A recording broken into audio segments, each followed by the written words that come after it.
Raymond Amaglo, Director of Operations, Ghana Link Network Services Limited. And interestingly, right before we got into this, I found out, Raymond, that he's an old school student, a product of my alma mater, Bishop Herman. And it appears to be just a year between us, but don't mention it. We don't want them to know. Thank you so much for joining the conversation. So before we go into, ICOMS, Ghana Link, the successes you've chalked in recent times, what exactly have you been up to within, let's say, this year? Thank you very much, Benjamin. This year has been quite a momentous year for us as a company. As you may be aware, from the 1st of June last year, we rolled out the new trade facilitation and customs management system, which is popularly known as the ICOMS. And it's been a challenging but interesting period for us. And over the course of this year, we have made very good strides, and we are quite proud of what we have achieved in this relatively short period of time. And we are grateful and thankful to God and to our various stakeholders for all the support up until this time. How long has you actually been in operation? Ghana Link Network Services Limited is a wholly owned Ghanaian company.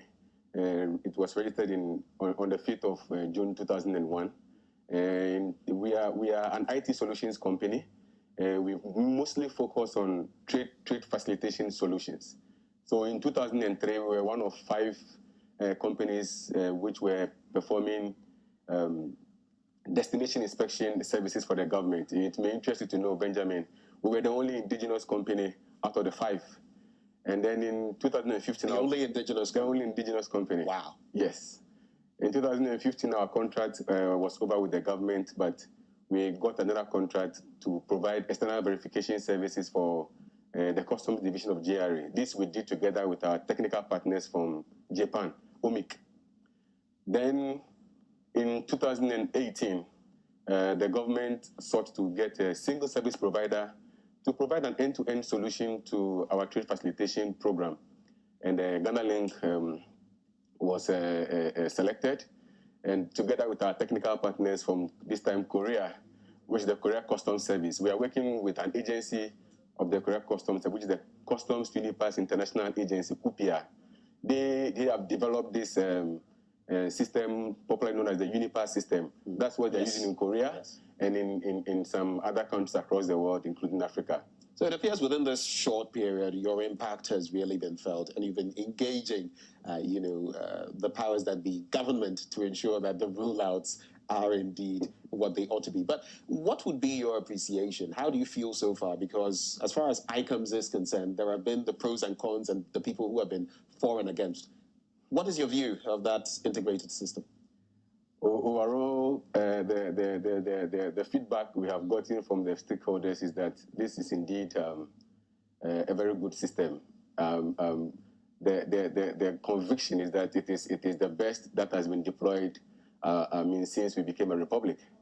The main goal or the objective of bringing on board ICOMS was, one, to get a single service provider to perform an end-to-end function with regards to our trade facilitation function at the ports.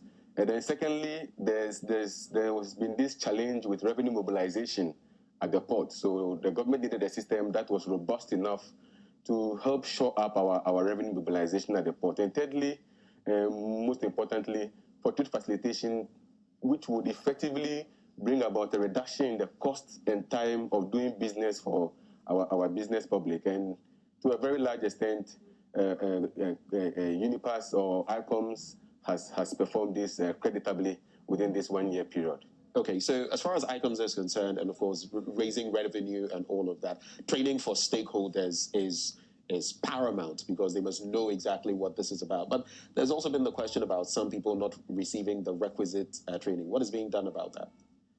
Yes, we had a bit of a challenge at the initial stages of the rollout. Not all stakeholders appreciated what it was that the government was bringing on board. And Benjamin, change is not an easy thing for any of us. So people were, to some extent, also not ready for the change. It affected our ability to provide adequate training.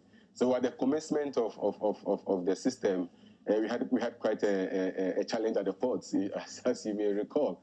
Fortunately, with the support of the government and the various stakeholders, we managed to get all stakeholders on board. We provided continuous training, which we even continue to do. As I speak to you today, there are training programs for various stakeholders, various parts of the country. So we continuously are providing in-person training, virtual trainings, and we have also provided manuals and then the videos of our processes on our website, external.unipasghana.com. Right. So I can confidently say that to a very large extent, our stakeholders are very much knowledgeable in how to use the system. Benjamin, if you say there's a bit more work to be done? Of course, it's a continuous process. We are constantly engaging our stakeholders, but the good thing is that the system has enabled the creation of a port community, right, where all the players across the supply chain are connected to the system. Even those with their individual systems, the systems are talking. So whatever roles are being played by one party are available for view by another party. So effectively, we have what you would call a paperless port system today, because you are able to make your applications to customs with one application. You're able to make application to all the MDAs who are supposed to provide you with certificates, licenses, permits for your imports or exports. You do a one-time application with a one login, and they all receive your application. They provide responses right on the system. Customs does the assessment. They send you a feedback of the bill you're supposed to pay as duties and taxes. Right. If you are comfortable, you accept on the system, and then you pay. If you are not, you reject, and then an appeal process starts immediately. But if you accept to make payment, the good thing is that all 23 commercial banks have also been connected to the system through the Ghana.gov platform. So the various payment options available with your bank, you are able to utilize, even including Momo. Right. And then you make payment. The good thing also with ICOMS is that you are with the pre-manifest declaration clearance option, even before the arrival of the ship. Okay, once you have your invoice, your packing list, your bill of lading, you're able to make application to customs. Once you make payment, you wait 1 week, 2 weeks, 3 weeks, 1 month, whatever period of time the ship arrives, then you have to go to the port to take delivery of your cargo. So clearance at the port, you don't need any paper at the moment. And then within the matter of a day, sometimes hours, you're able to take delivery of your cargo from the port. So I know there's this new cargo delivery feature that has been brought in, and that is some of what you're talking about. So the importer, the agent, all of them, the process has been simplified. Very much so. With one login, you're able to perform all your functions, and then you come out, and it's all done on the system. Like I said, the only time you have to physically go to the port is when you have to take the physical delivery of your cargo from the port. Otherwise, all the processes are online and it's paperless. Very efficient. Some of these successes have been chalked and touted as far as the paperless system and ICOMS and all of that are concerned. But what would you say have been the real gains in terms of revenue generation? What has been the impact? It's been quite a significant impact on our revenue generation. Since the deployment of ICOMS June of last year, that is across the country, compared to previous years' collections, we are doing about 30% higher than what was collected previously.